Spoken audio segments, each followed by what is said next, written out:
Pai, obrigado pela vida do teu filho, obrigado pelo seu ministério, guarda, proteja, livra de todo mal. Abençoe o teu filho nesta manhã, como mensageiro do Senhor, como profeta do Senhor para essa casa. Como o Senhor tem usado, ó Pai, ministra, Senhor. Tenha liberdade, Senhor, para falar através da vida dele aos nossos corações.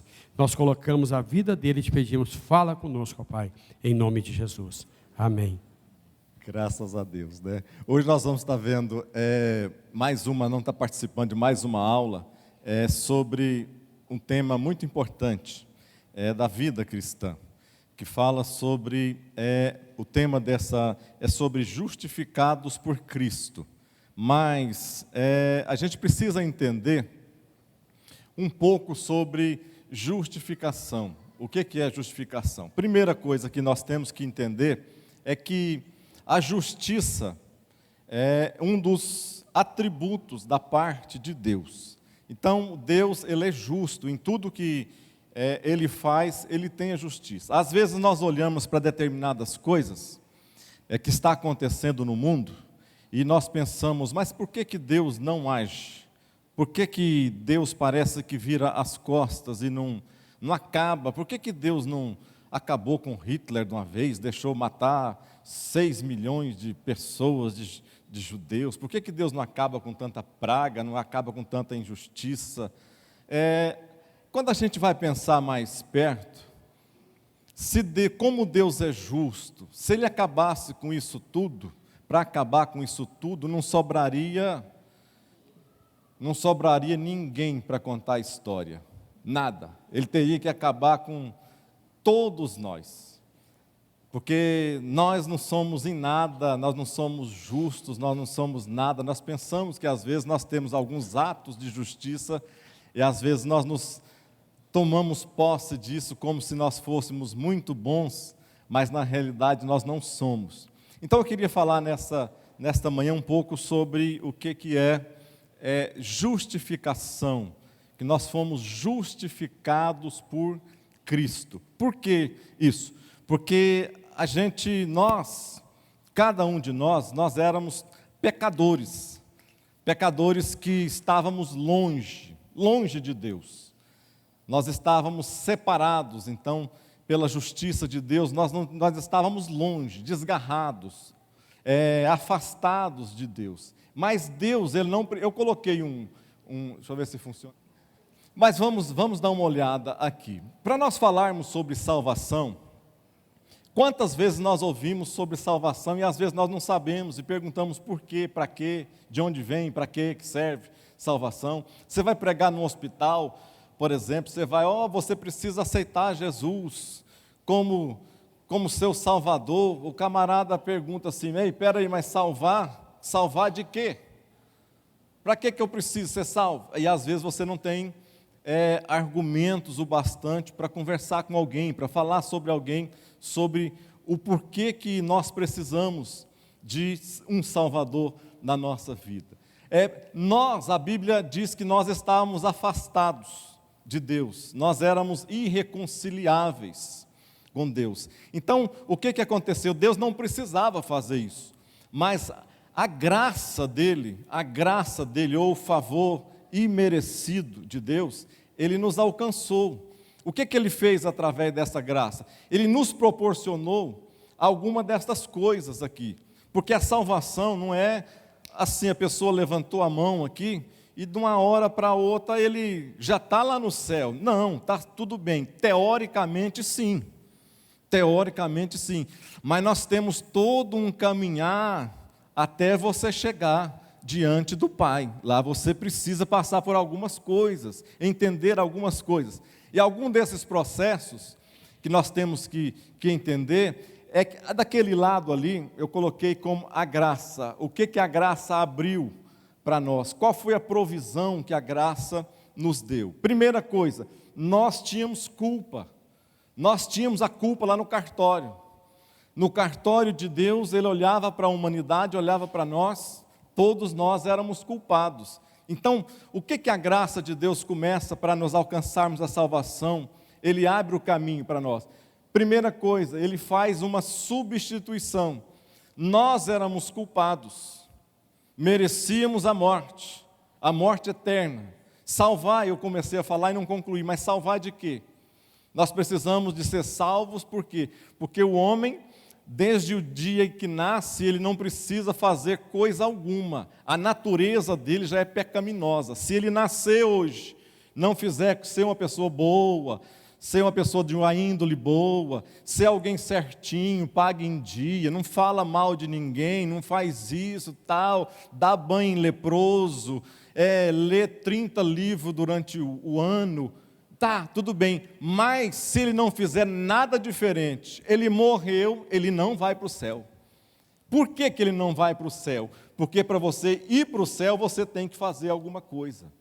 E esta coisa você tem que tomar uma atitude. Você tem que abrir a sua boca e o seu coração e falar para Deus, realmente eu me considero um pecador. E como pecador, eu preciso que a graça do Senhor me alcance. E quando a graça de Deus nos alcance, Ele abre para nós o caminho exatamente para esta grande salvação da parte de Deus. Então o que era? Nós éramos culpados. O que aconteceu? Deus arrumou um substituto, Jesus Cristo, agora que assumiu as nossas culpas no nosso lugar. Nós estávamos mortos. Nós estávamos mortos. E descendo ali, vamos ver aí para frente ali, talvez seja melhor.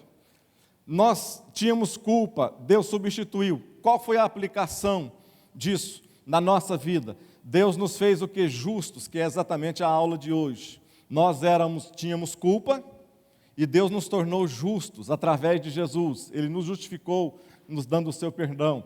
Ali do lado da graça, nós estávamos mortos, precisava que alguém morresse em nosso lugar. Jesus fez isso, ressurreição. Ele se tornou morte, mas depois ressurreição. Palavra difícil, mano. Vocês sabem muito bem o que é. Depois Ele nos trouxe o quê? Uma regeneração. Nós estávamos mortos, Ele nos deu nova vida. Ou seja, depois da nossa conversão, quando nós aceitamos Ele como Salvador, reconhecemos que nós somos pecadores, aí começa a entrar na nossa vida isso. Agora nós temos uma nova vida. Do outro lado, nós éramos inimigos de Deus. E o que Ele proporcionou? Ele proporcionou uma reconciliação com Deus. Como que acontece isso? Você, quando tem um inimigo, pelo menos eu nunca vi isso. Você, quando é inimigo de alguém, você nunca, normalmente não se chega. Quando você é inimigo mesmo, você normalmente não chega na pessoa. Normalmente precisa de alguém, precisa de um intermediário, precisa de um mediador para fazer a ponte entre você e o seu inimigo, para que as coisas comecem a acontecer corretamente. Foi o que Deus nos proporcionou. Nós éramos inimigos de Deus. E o que aconteceu agora? Depois que nós convertemos, a aplicação de Deus agora Ele nos tornou seu filho, ou seja, Ele nos adotou. Nós éramos escravos. Ele proporcionou redenção para a nossa vida e depois Ele nos deu liberdade e nós vivemos hoje, caminhamos em uma vida de santificação. Se você notar, todas aquelas aplicações do lado direito, justificação, regeneração, adoção e santificação, elas abrem um caminho para aquela palavrinha lá, fechando tudo sobre glorificação. O que é glorificação? É quando, em algum dia da nossa vida, nós vamos ficar livre desse corpo. Nós vamos ficar livre, porque nós somos espírito, o que mais? Alma e o que? Corpo. Exatamente nesta ordem. Espírito, alma e corpo. Porque nós temos um espírito, que está junto de uma alma, que tem uma alma e que habita num corpo. Mas um dia, nós vamos ficar livres desse corpo. E somente quando nós ficarmos livres desse corpo, aí nós não teremos mais. Esse corpo não vai pecar, não vai ter coisas ruins mais, não vai ter mais morte, não vai ter mais doença, não vai ter mais intriga, não vai ter mais enfermidade, não vai ter mais coisa alguma. Mas quando isso vai acontecer? quando nós chegarmos àquele estado ali de glorificação. E quanto isso vai acontecer? Quando nós formos arrebatados, ou quando o Senhor vier, a trombeta soar, e os corpos nossos serão transformados. Amém? Vamos mais. Aqui eu fiz uma síntese daquilo ali, e eu vou passar rápido aqui. Você olha lá em cima, situação do homem. Ele era culpado perante a lei. Qual foi a solução que Deus arrumou para a culpa do homem perante a lei? Ele foi justificado. Qual foi o resultado? Foi declarado justo. Qual foi o papel de Deus? O papel de juiz. Qual a nossa situação hoje? Nós temos liberdade, e liberdade total. Qual a situação do homem? Ele estava morto. Ele foi, a solução de Deus, ele foi regenerado. Qual foi o resultado? Nova vida. Qual o papel de Deus? O criador dessa nova vida. A nossa situação, nós recebemos poder de Deus. Situação do homem, ele era inimigo. Deus adotou. O resultado, nós somos filho. O papel de Deus como pai. E nós recebemos herança da parte de Deus. Nós éramos, a situação era escravo do pecado. Qual a solução que Deus arrumou? A santificação. O resultado disso, nós temos liberdade espiritual. O papel de Deus, ele é galardoador. Nova situação nossa, a vida eterna garantida. Eu peguei esse texto da nossa revista, de Romanos 5, um pouco dele, e coloquei aqui para nós entendermos melhor o que se passa no coração de Deus, e às vezes nós não temos esse entendimento necessário. Olha aqui, Romanos 5, de 7 a 11, diz assim, olha aqui, eu coloquei na versão, na NVI, que ela é mais fácil para estudo, eu gosto melhor da NVI, para você estudar. Diz assim, dificilmente haverá alguém que morra por um justo. Pelo homem bom, talvez alguém tenha coragem de morrer, mas Deus demonstra seu amor por nós. E que tipo de amor que é esse? Ele diz, Cristo morreu em nosso favor, quando ainda nós éramos o quê? Pecadores. Como agora fomos justificados por seu sangue, muito mais ainda seremos salvos da ira de Deus por meio dele. Se quando éramos inimigos de Deus, fomos reconciliados com ele mediante a morte do seu Filho, quanto mais agora, tendo sido reconciliados, seremos salvos por sua vida. E no verso 11, diz assim, não apenas isto, mas também nos gloriamos em Deus, por meio de nosso Senhor Jesus Cristo, mediante quem recebemos agora a reconciliação. Amém? Para ter uma reconciliação, como eu disse, nós precisávamos e precisamos de um mediador, alguém que faz esta ponte na nossa vida. Deus está sempre pronto a fazer a reconciliação conosco. Vamos imaginar nós sempre, não se mostre como bonzinho não, se coloque no papel de pecador, todos os dias você é pecador, todos os dias nós pecamos. Mas Deus está sempre disposto a fazer a reconciliação. Mas não é uma reconciliação bagunçada. Você reconcilia com alguém e amanhã você continua da mesma maneira fazendo as mesmas coisas? Você reconcilia com alguém agora e fala assim, você quer saber de uma coisa? Eu quero ficar bom contigo. Eu quero reconciliar com você, mas é o seguinte, é da minha maneira. É do jeito, se quiser do meu jeito me aceitar, bem. Se você não quiser, amém. Nós conseguimos reconciliar com alguém desse jeito? Sim ou não? Você reconcilia com a sua esposa, lá com o seu esposo? Fala, eu sou assim, eu nasci assim, você me conheceu desse jeito. Tem um ditado que diz que pau que nasce torto, até a cinza é torta. Então eu não vou mudar mesmo, e se você quiser ficar comigo, é desse jeito e pronto. É assim que a gente faz? Não, não é. Então Deus também é da mesma maneira. Nós, todos os dias, em todos os momentos, Ele quer reconciliar conosco. mas não é da maneira que nós achamos bagunçado, da coisa que nós pensamos que podemos fazer e adquirir por um ato nosso de bondade. Oh, meu Deus, hoje eu vou pegar maior num culto aqui, só tem 100 pessoas na igreja, ó que passa a sálvia da oferta aqui, eu vou lá, pego uma nota de 100, né? Levanta a nota assim, todo mundo lá atrás vê a nota de 100 que eu vou dar, levanta ela assim, põe ela, nem não escondo ela na mão, põe ela na mão assim, vou lá, coloco ela assim dentro da coisa e sai dali achando, hoje Deus não tem nada para reclamar de mim, ó, estou por cima da carne seca, né? É assim que Deus, será que Ele nos vê, a nossa justiça dessa maneira? Não. Olha o que Isaías, eu coloquei um verso que eu gosto muito desse verso.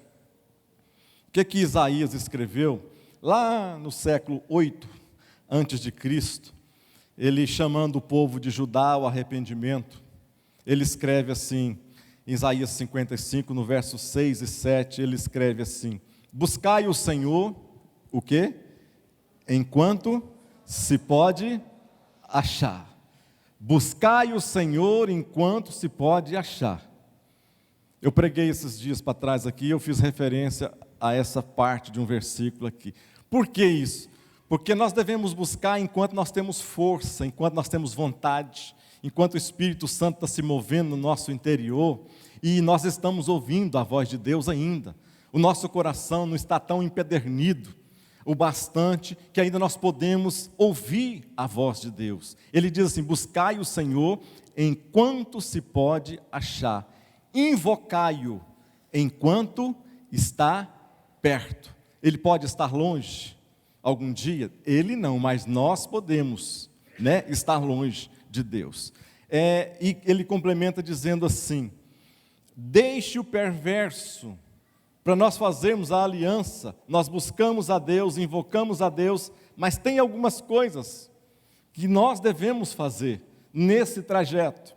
Ele diz assim: deixe o perverso o seu caminho, o iníquo os seus pensamentos, converta-se ao Senhor, que se compadecerá dele, e volte-se para o nosso Deus, porque Ele é rico em nos perdoar.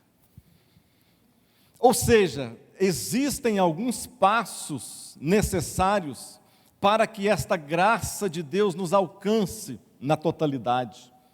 Existem alguns momentos que nós devemos reconciliar com Deus, mas reconciliar de coração puro. Olha o que a Bíblia, em um outro momento que nós passamos ali, nós éramos escravos do inimigo, escravos do diabo, escravos dos nossos desejos, escravos da nossa carne, escravos do mundo, escravos dos nossos pensamentos, escravos dos nossos olhos, dos nossos ouvidos, da nossa boca, nossa língua. Nós éramos escravos. E o que Deus fez? Era como se o diabo, que tinha a cédula na mão, ele tinha na sua mão o direito conquistado. Cada vez que a gente peca deliberadamente, você tendo consciência de que você está fazendo mal, e o Espírito Santo fala no seu coração, mas ainda assim, você resiste à voz do Espírito Santo e continua a pecar. O que nós estamos fazendo? Nós estamos dando uma declaração pública ao inimigo, ao diabo. Nós estamos assinando, quando o Espírito Santo diz assim para você: não trai, não adultera, e o Espírito Santo está no seu ouvido falando: olha, não trai, não adultera, e você está ouvindo aquela briga, aquela luta que você está tendo, faz, não faz, devo ou não devo. O Espírito Santo está ali te fazendo, porque quem não tem o Espírito Santo de Deus na sua vida atuando, ele faz isso deliberadamente, ainda dá testemunho, põe no Facebook, tira selfie do ato em si, põe lá no Facebook, ou alguém pega e põe. Na juventude, lá na faixa aí dos 30 anos de idade, nós tínhamos uma turma de amigos e Tinha um amigo meu, é amigo até hoje, sim, que ele se gabava de ir para o motel aos domingos até 3 vezes no dia. E 3 vezes ao motel no dia de domingo. E ele gabava-se, isso há quantos anos? 20 e tantos anos atrás. Se fosse hoje, colocaria no Facebook, né? Fotografaria todo o evento e colocaria lá, e garanto que teria curtidas, milhares de curtidas. Mas o que Deus nos fez? Nós éramos esses escravos que estávamos nas mãos do inimigo, nas mãos de Satanás.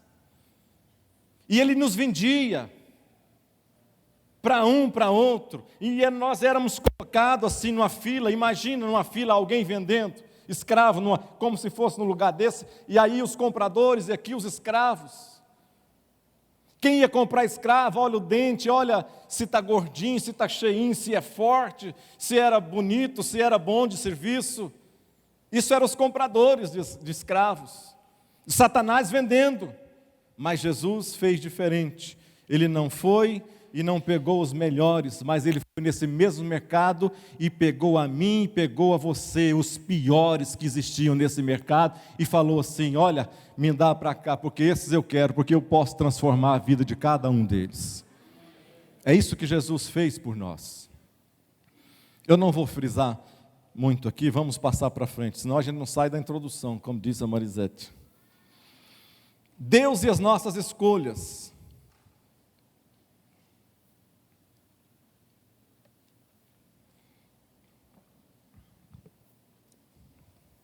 Da sua revista, somos frutos das nossas escolhas. Diga comigo assim: somos frutos das nossas escolhas. Deus concede-nos o livre-arbítrio, ou seja, Ele nos dá o direito de fazer escolha. Ou seja, eu posso fazer tudo o que eu quiser. Paulo chega a dizer que todas as coisas me são lícitas, ou seja, não tem nada nem ninguém que me impede de fazer o que eu bem entender. Eu tudo posso fazer, mas nem tudo me convém.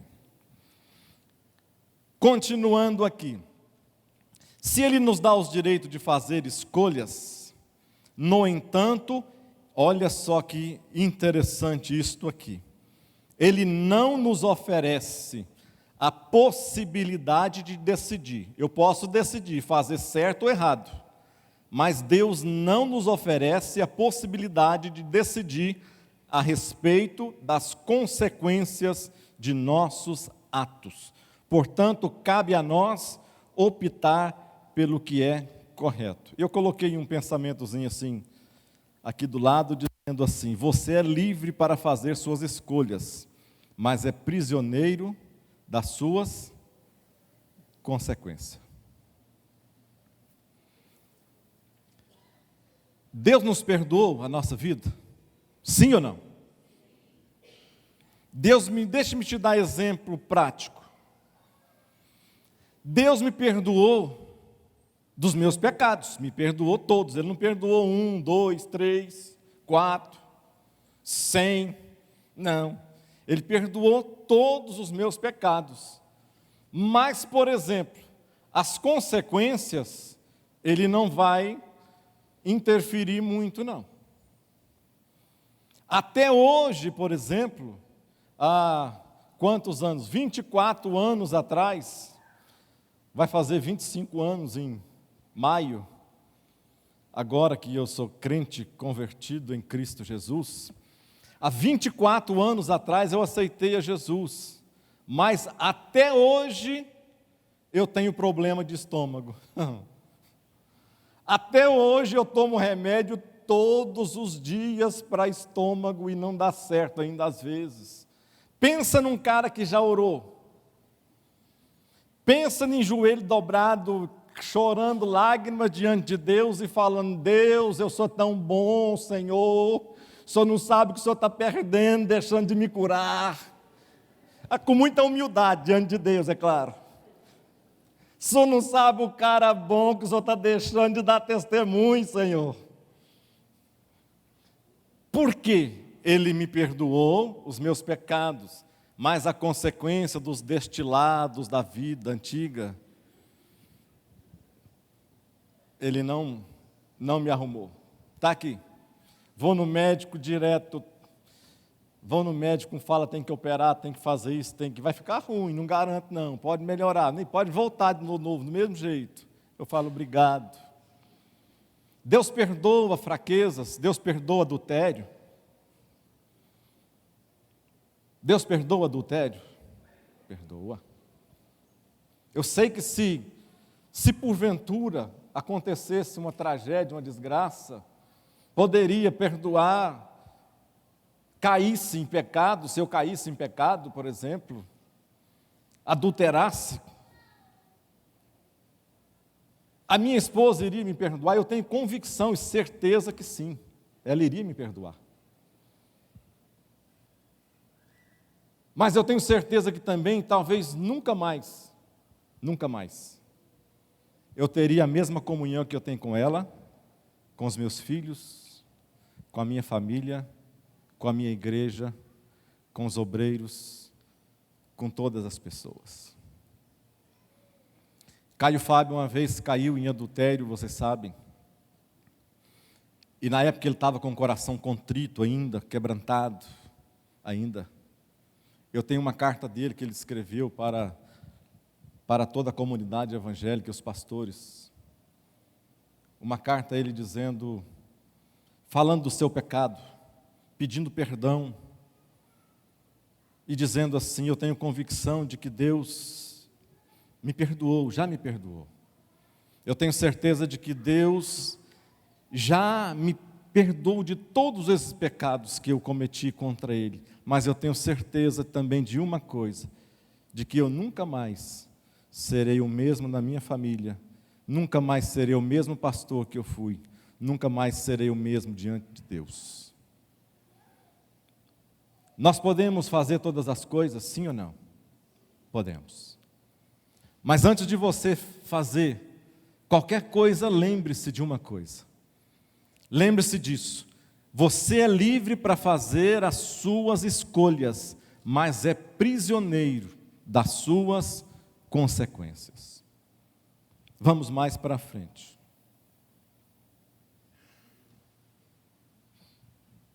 Justiça ou impiedade? O que escolher?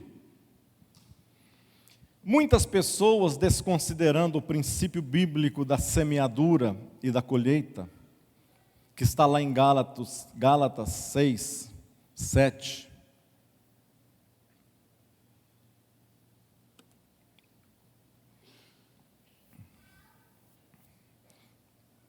adotam um estilo de vida completamente alheio às orientações divinas.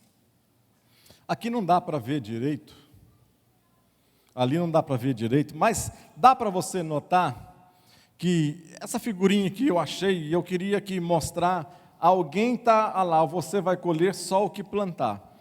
No pensamento daquela pessoa, ele está, o que ele está pensando em? Colher uva. Mas olha no bornal dele lá, semente de quê? Laranja. Ou seja, a pessoa quer colher uma coisa, mas está plantando totalmente diferente. Gálatas 6, 7, que é esse versículo que tem aqui. Hoje é aula, hoje é ensino. Então você precisa prestar atenção e ficar atento. Eu não estou aqui para pregar para você. Eu estou aqui para ensinar você, é diferente. Eu não estou aqui para mover as suas emoções, para você sair daqui, nossa, que pregação boa, nada disso.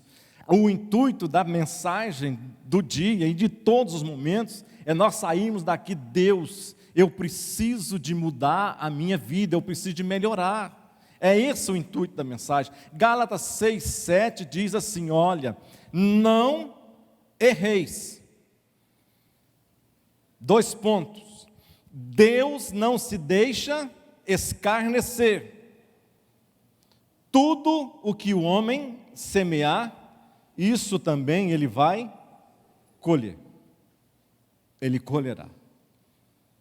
Ou seja, não adianta você ou nós queremos projetar uma família abençoada, próspera, uma família feliz, uma família plena, uma família harmônica, uma família cheia da graça de Deus, se eu não me preocupar em plantar aquilo que eu desejo hoje nela.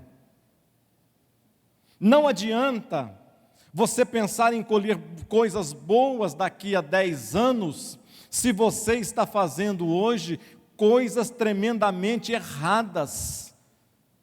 Preste atenção numa coisa, você pode até dizer, isso aqui não é maldição, é palavra de Deus.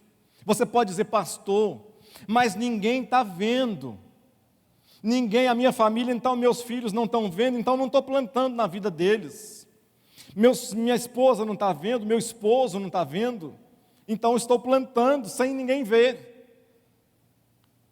Mas a Bíblia diz que de Deus não se deixa escarnecer.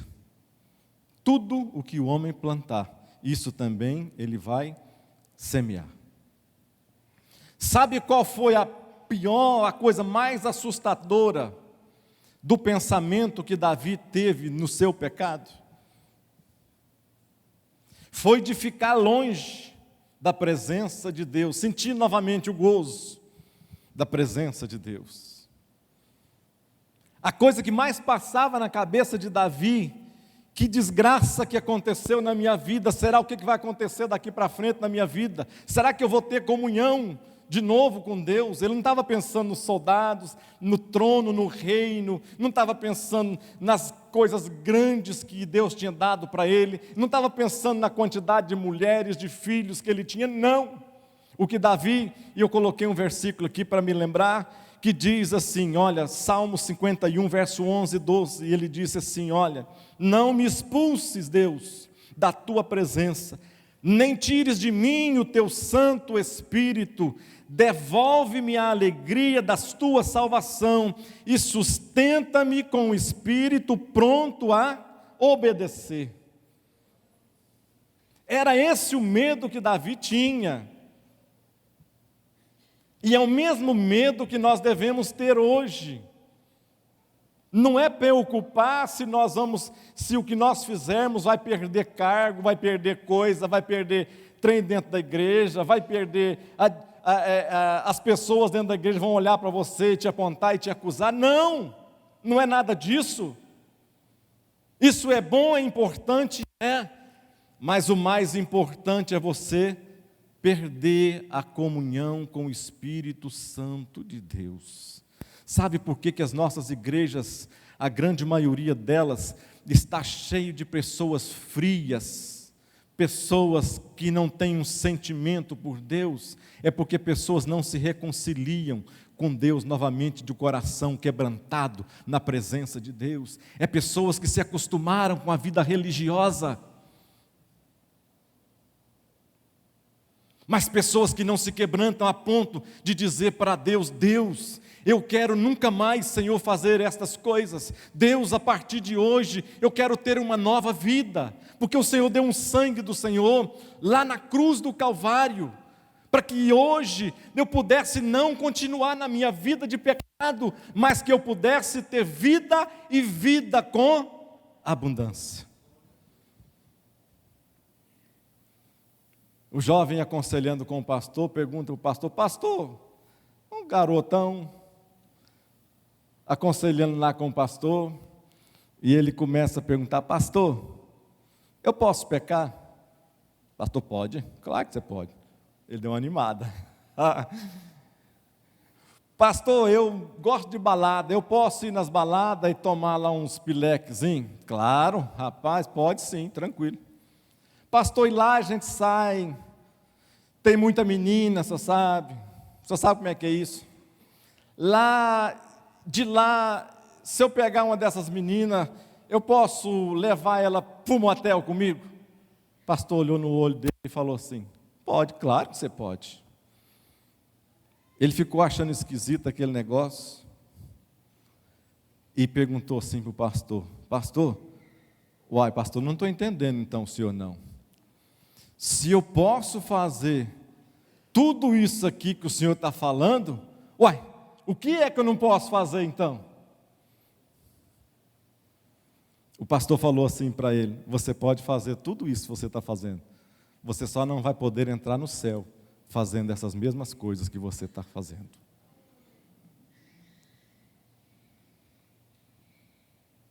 Nós podemos fazer todas as coisas, tudo. Mas tem algo muito mais importante do que a nossa natureza carnal nos chama.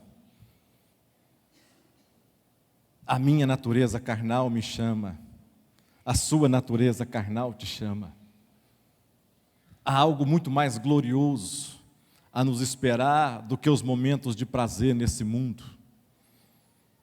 Eu tenho que vencer estas coisas. Você tem que vencer estas coisas. Eu acredito ainda que nós podemos ainda ser testemunhas vivas. Que eu posso ainda ser testemunho dentro, não é de lugares longes, não. Eu ainda posso ser testemunha viva e fiel dentro da minha casa e do meu lar. Eu posso querer que alguém venha me seguir pelaquilo que eu estou fazendo diante de Deus.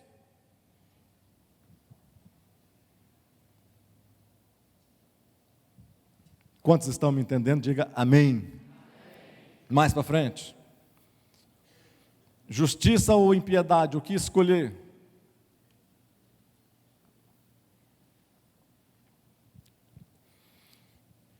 Nossas escolhas normalmente são frutos do que aprendemos com os nossos pais e educadores e são resultantes de nossas experiências pessoais. Eu pus ali naquela foto do navio que o lugar mais seguro, essa frase aqui, eu esqueci o nome da pessoa que é essa frase aqui. O lugar mais seguro para um navio é o porto, mas ele não foi projetado para permanecer ali. Por que eu falei isso aqui, que as nossas escolhas são fruto daquilo que nós aprendemos? Talvez os nossos ensinadores, ou as pessoas que deveriam nos ensinar, elas não conseguiram passar para nós. As pessoas que eram para, às vezes, estar nos ensinando, elas não conseguiram fazer o papel pedagógico da nossa vida, não foram os pedagogos em nós, não nos conseguiram ensinar os primeiros passos, mas ainda assim a Bíblia diz que o Espírito Santo nos conduz através da sua palavra. A palavra de Deus, ela tem capacidade de me conduzir. Se eu fosse pensar desta maneira, eu nunca teria condições de ensinar meus filhos.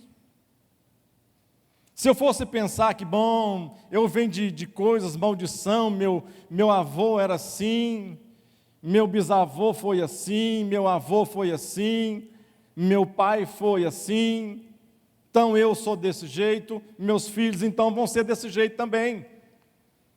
Porque, às vezes, meu pai nunca teve condição de me ensinar estas coisas. O que eu via era um ensinamento errado. O que eu via, para você ver que nós não damos conta de fazer as coisas por nós mesmos, se não for a palavra de Deus e o Espírito Santo, dono desta palavra. Eu pensava comigo assim, olha, eu nunca quero fazer nada. Eu pensava assim, eu via os ensinamentos do meu pai e pensava, eu não quero fazer o que o meu pai fez. Eu vou ser um cara totalmente diferente. Casei e comecei a fazer as coisas exatamente o que meu pai fazia.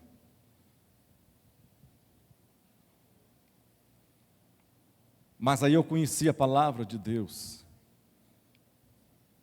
Se você tem um alvo, um ensinamento, algo, e você é um crente em Jesus Cristo hoje, você tem condição de ensinar a palavra aos seus filhos, você tem condição de ensinar a palavra ao seu marido, à sua esposa, às pessoas que estão perto de você, próxima de você. A Bíblia diz, eu coloquei um versículo aqui, diz assim na versão NVI, em Provérbios 22:6, diz assim, instrui a criança segundo os objetivos que você tem para ela, e mesmo com o passar dos anos, não se desviará deles. Ou seja, instrui a criança, naquela versão tradicional, instrui a criança no caminho que deve andar. Aqui ele coloca com mais ênfase, e eu até gostei mais dessa tradução, ele diz: instrua a criança com os objetivos que você tem para ela. Quais são os objetivos que nós temos para os nossos filhos? Segundo esses objetivos é que você deve instruir os seus filhos, perder um tempo, ou gastar, melhor dizendo, gastar um tempo na pedagogia dos seus filhos, trazê-los para a escola bíblica dominical, levantar eles de manhã. Ah, pastor, mas é difícil, estuda a semana inteira, eu vou levantar menino 8 horas de domingo. Exatamente, eu te pergunto, quais são os seus objetivos que você tem para os seus filhos?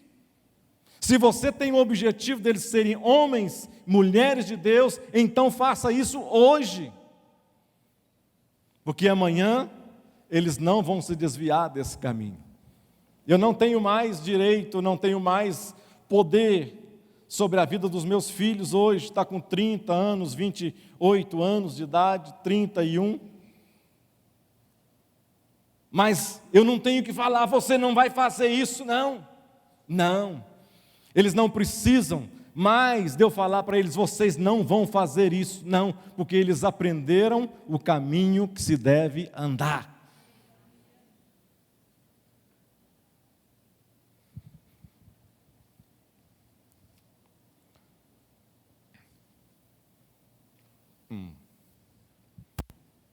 Vocês já viram aqui, eu coloquei isso aqui. Vocês já viram aquele no Fantástico domingo? Você só tem uma chance. Eles colocaram um quadro no Fantástico dizendo: você só tem uma chance. Aí você tem que escolher uma, você só tem uma oportunidade para escolher. E se você escolher errado, acontece coisas ruins. Imagina, eu coloquei isso aqui para você, tem que escolher. Você precisa escolher. Você tem que escolher uma destas portas. Imagina que você, para ser livre de alguma coisa, você tem que escolher uma destas portas. E somente uma delas vai estar de direito a sair livre, ileso. Agora você tem que pensar. Imagina você que vai entrar, você está numa casa totalmente pegando fogo, a casa está totalmente no fogo. Aquela porta primeira ali, então a casa já está prestes a ruir. E você tem que escolher uma porta, a primeira porta. Na segunda porta, que é a oportunidade que você tem também para escolher. Você está lá e lá dentro tem 15 leões lá que estão 2 meses sem comer. E nesta outra porta aqui, tem cheio de assassinos lá, pronto para ver alguém e para fazer o maior estrago.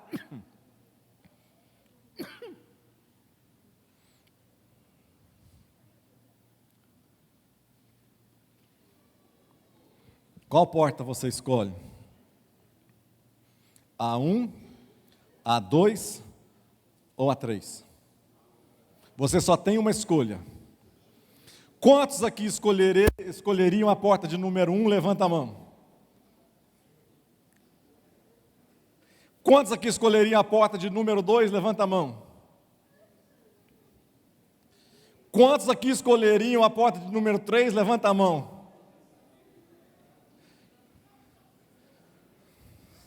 Quantos aqui não tem coragem de responder porta nenhuma? Levanta a mão.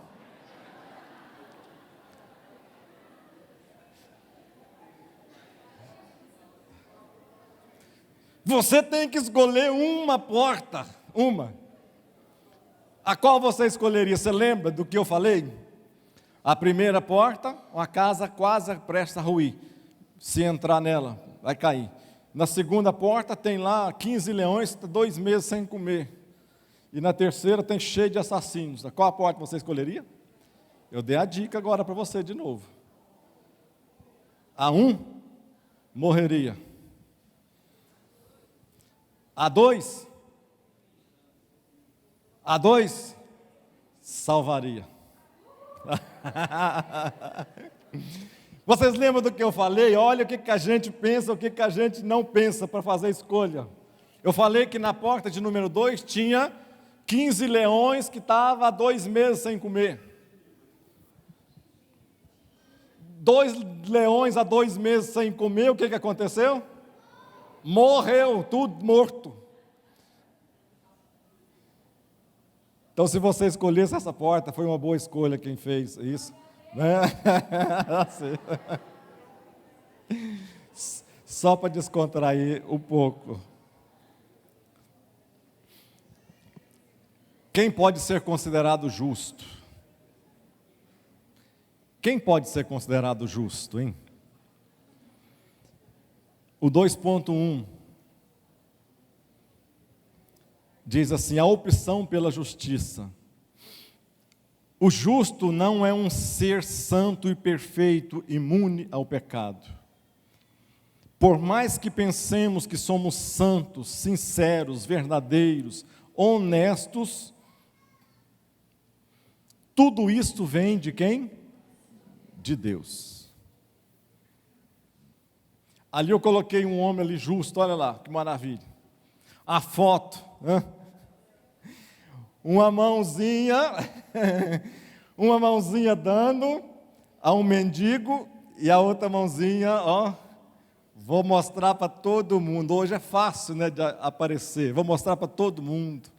Enquanto faz um ato de justiça de um lado, no outro está mostrando o quão medíocre, o quão mesquinho é esta pessoa. Isaías chega a definir muito bem isso. Isaías, numa das suas palavras, ele define muito bem isso, quando a gente tenta fazer essa justiça. E eu coloquei aqui, quando nós fazemos isso sem o Espírito Santo de Deus na nossa vida, ele diz assim, olha, mas todos nós somos como o imundo. Todos nós somos como o imundo. Por quê que nós somos como o imundo?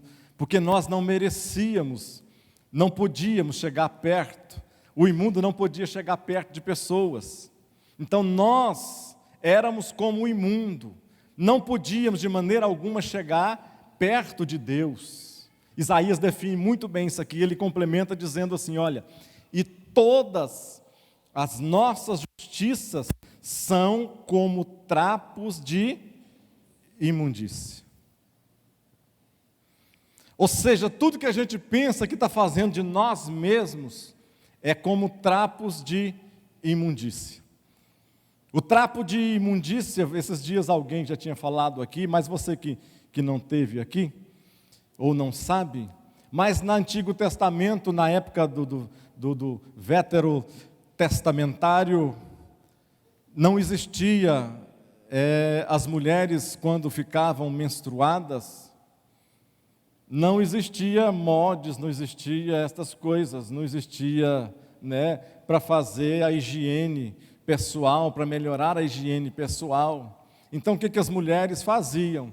As mulheres pegavam os panos, os pratos e colocavam para segurar o seu sangramento. Ou seja, aquilo, se alguém tocasse numa pessoa, numa mulher, na época que ela estava no seu período menstrual, esta pessoa, nem o seu próprio marido, poderia tocar nela. Se aquela mulher tocasse numa panela, em qualquer coisa, esta coisa tinha que ser jogada fora, porque era considerado imundo. Alguém que, se essa mulher tocasse nesta vasilha ou em qualquer pessoa, eram 7 dias que a pessoa tinha que se purificar. Então Isaías está querendo passar para nós o seguinte, de que nós somos como o imundo, deveríamos estar longe de Deus. E quando a gente pensa que está sendo muito bonzinho, as nossas justiças são como os trapos de imundícia. Se a mulher era considerada imunda, imagina os trapos que ela usava no seu período menstrual. Isaías está dizendo que nós não somos mais nem menos do que os trapos de imundícia quando nós queremos fazer a nossa própria justiça sem a presença do Espírito Santo na nossa vida. Amém? Uma verdade: o homem não pode ser salvo pela sua justiça. Ainda que eu possa confiar na carne, se algum outro cuida que pode. Olha Paulo descrevendo aqui.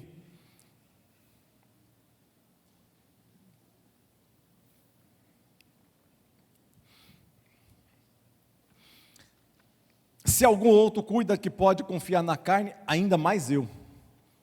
Ele vai descrevendo quem que era ele.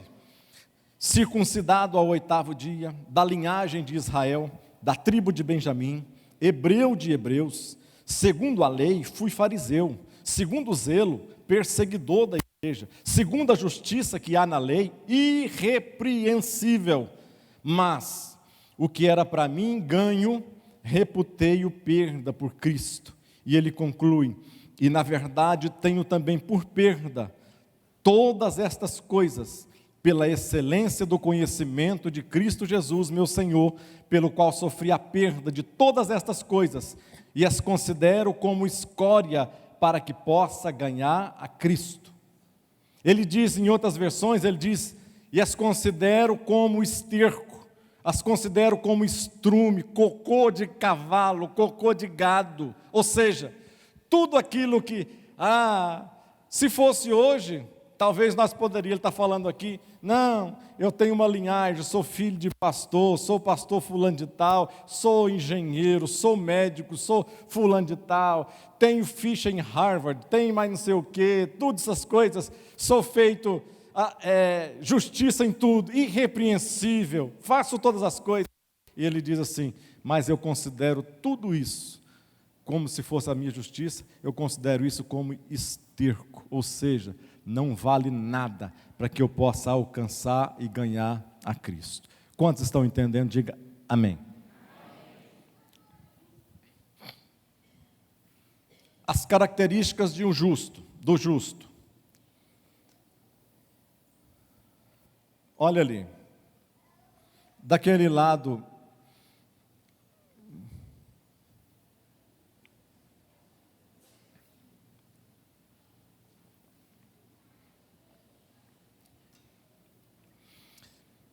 do lado esquerdo, lá do seu lado, do lado esquerdo, está a injustiça, e entre a justiça está o pecado separando o homem de Deus. Todos estão vendo isso daí? E do lado direito, tem Cristo, que entre a justiça e Cristo separando o homem de Deus. A Bíblia fala lá em Romanos 3,10 que não há um justo sequer, ou seja, não há ninguém que faça o bem, não há um só que presta, não adianta pensar. Mas quem são os justos que serão salvos se não existe justo?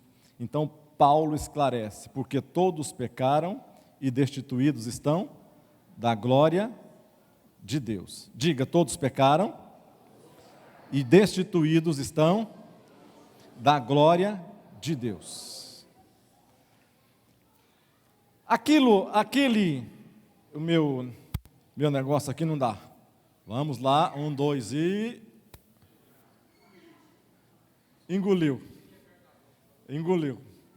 Ou seja, ali o nosso pecado é que faz separação entre nós e Deus. O homem está aqui, Deus está lá, e Deus está vendo agora, nós sozinhos, com a nossa justiça, Ele está vendo, Deus não consegue enxergar o homem. Deus está lá em cima, o homem está aqui, mas entre Deus e o homem existem os nossos pecados. A Bíblia diz que os nossos pecados fazem o quê? Separação entre nós e o nosso Deus.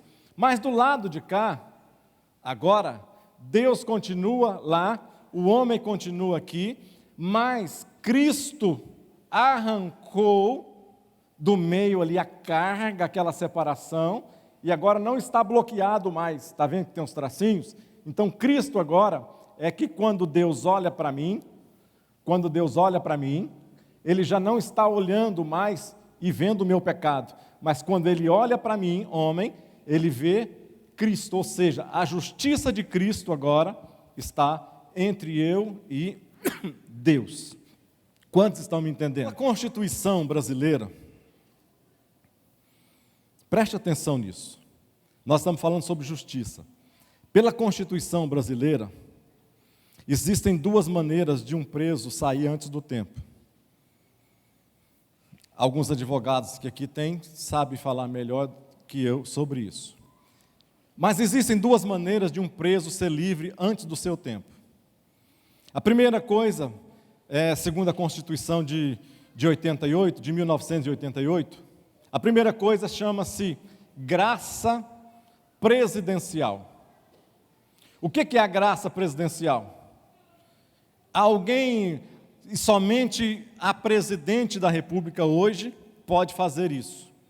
Ela achar que alguém foi injustiçado em um juiz decretou alguma coisa e ela achar que aquilo foi uma injustiça, a presidente, então, usando a Constituição, ela pode ir lá e falar, mesmo que o fulano fez isso, que o juiz fez isso, eu declaro que a graça presidencial sobre essa pessoa, ele deve ser solto. E a outra coisa que pode ser solto, é sobre indulto presidencial. O que é o indulto presidencial?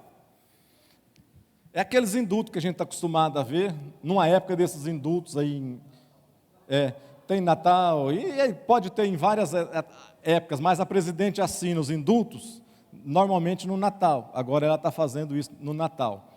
O que é? A graça presidencial alcança uma pessoa, alcança indivíduos, e o indulto presidencial alcança um grupo de indivíduos.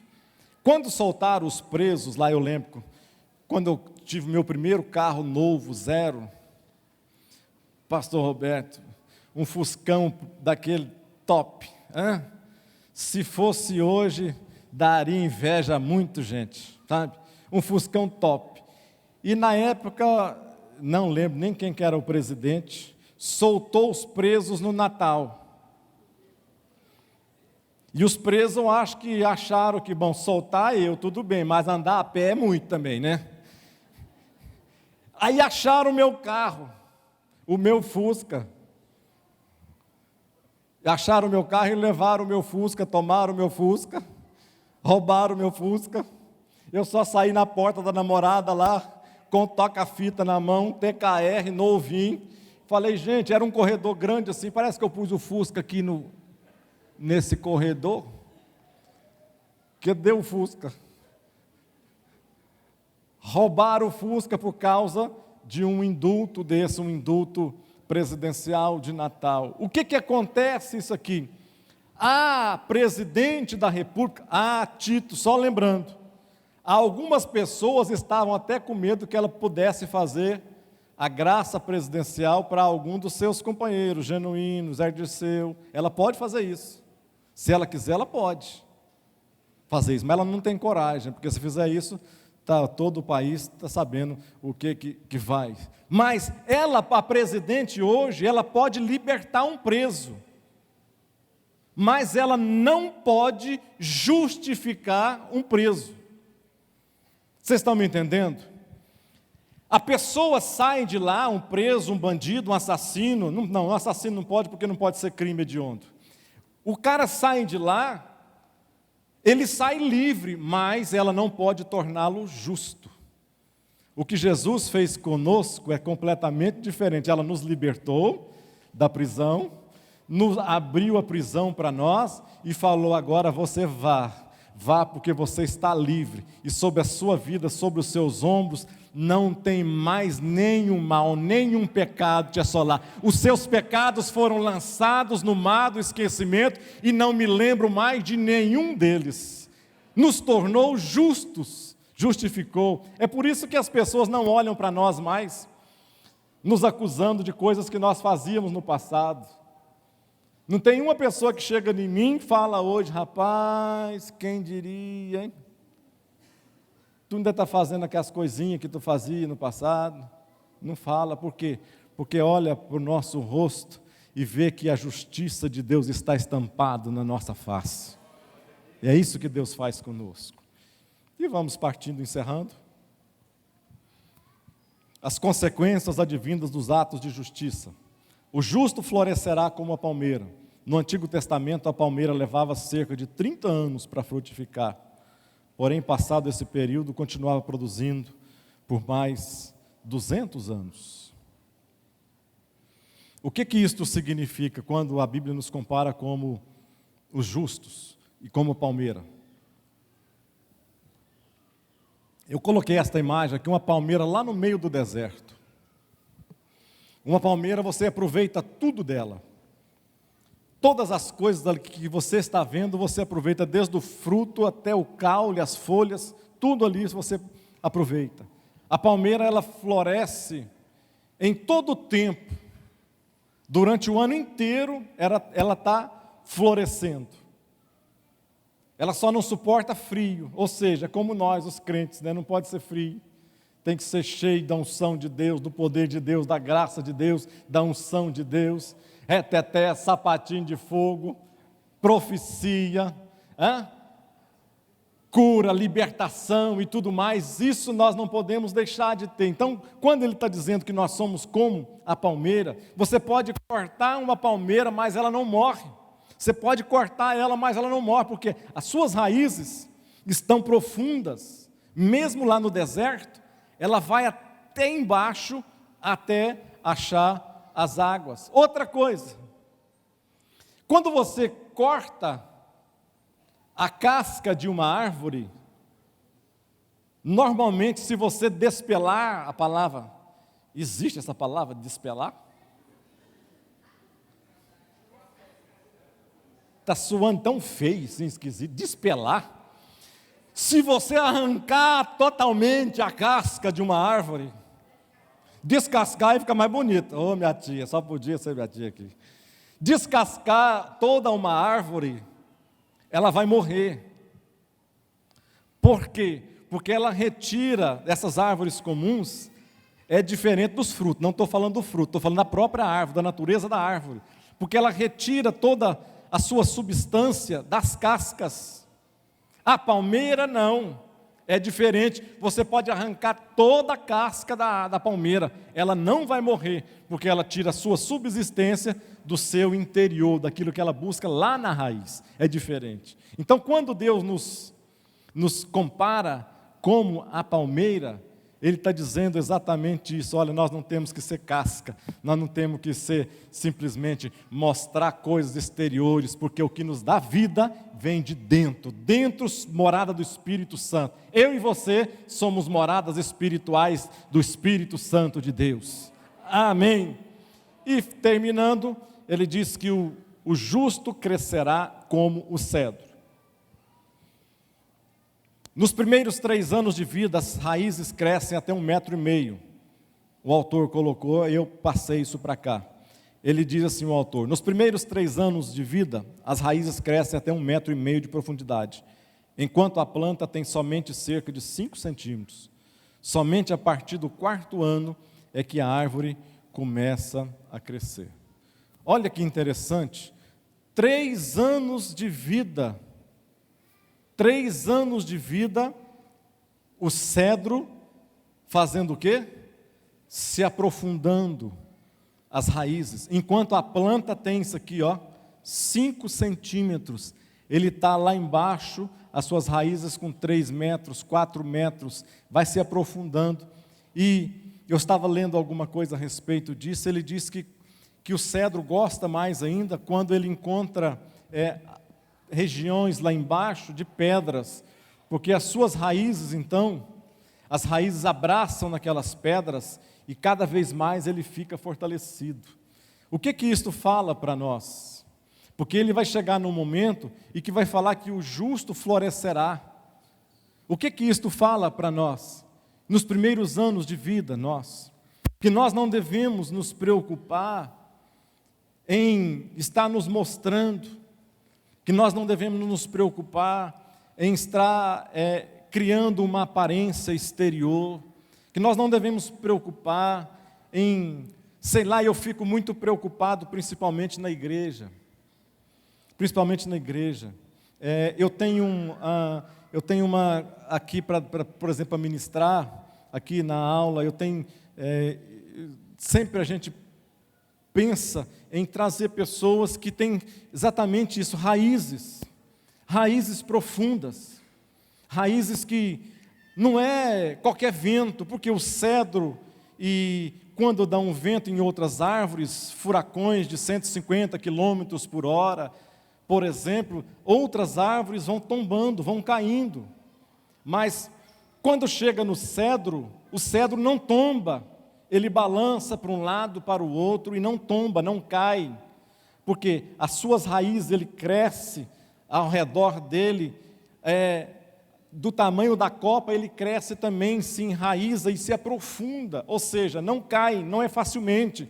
Então, você que às vezes é novo convertido, você que está chegando perto da igreja, chegando agora na igreja, não se preocupa em querer estar na frente, não se preocupa em querer estar com microfone, falando, não sei o quê, fazendo coisas. Não, se preocupa primeiramente em lançar raízes. Lance primeiro as raízes.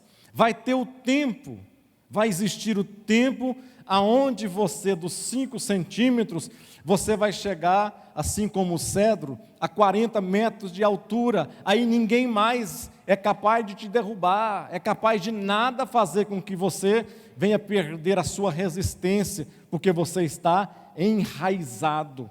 E terminando, o último slide, ele diz que o justo permanece plantado na casa do Senhor. Ou seja, na casa do Senhor é o lugar onde nós precisamos dar frutos também. Na casa do Senhor é o lugar onde nós temos que trabalhar em equipe, onde nós temos que trabalhar para o reino de Deus. Na casa do Senhor é depois de nós aprendermos. Na casa do Senhor, eu perguntava para um pastor amigo meu, preste atenção, vamos ficar de pé já? Vamos ficar de pé. Eu lembro que tinha um pastor amigo meu, quando eu era novo convertido, o irmão Ricardo está aqui, irmão Ricardão, né, irmão Ricardo? Pastor João Aparecido, lá de Vitória hoje. Eu gostava muito do pastor João Aparecido, o pastor Roberto conhece. Eu gostava muito das mensagens dele, das pregações. Eu era novo convertido, tinha poucos anos de pastor João Lourenço, pastora Maria José também conhecem.